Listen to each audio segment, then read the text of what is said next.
Hello hello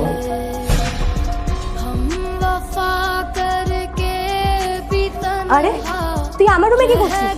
আসলে ma'am সাহেব আমি কি রান্না করব সেটা জিজ্ঞেস করার জন্য এসেছিলাম। ঠিক আছে, কিন্তু আমার রুমে তোকে বলেছি না এই টাইমে তুই আসবি না, অন্য টাইমে আসবি। কিন্তু এখনো তো তোমার ওই বন্ধুটা আসেনি, আমি তাই ভাবলাম জিজ্ঞেস করে আসি।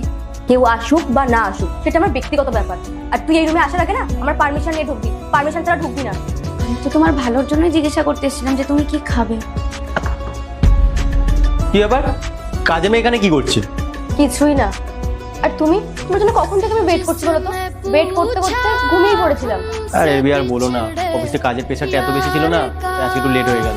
তুমি আমায় বলো আমি তোমাকে টাইম দিই, আর যখন আমি টাইম দিই তখন তোমার কাছে টাইম থাকে না। ম্যাম সাহেব আমার একটা কথা বলার ছিল। বল। তোমরা দুজনেই কিন্তু ভুল করছো। সাহেব তোমাকে অনেক বিশ্বাস করে, আর তোমরা দুজন সাহেবকে এভাবে ঠকাচ্ছ। আচ্ছা, একটা এখন কাজের মেয়ে আমাকে শিখিয়ে দেবে কোনটা ঠিক করছি কোনটা ভুল করছি? এই শোন, এসব বেকার কথা না আমার কাছে বলিস না। এই যে দেখছিস ও না তোর সাহেবের থেকে আমাকে অনেক ভালোবাসে আর খুব প্যাম্পারও করে।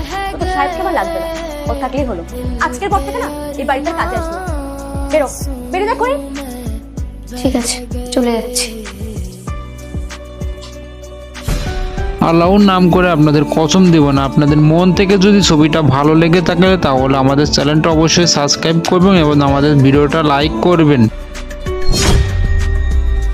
Good afternoon.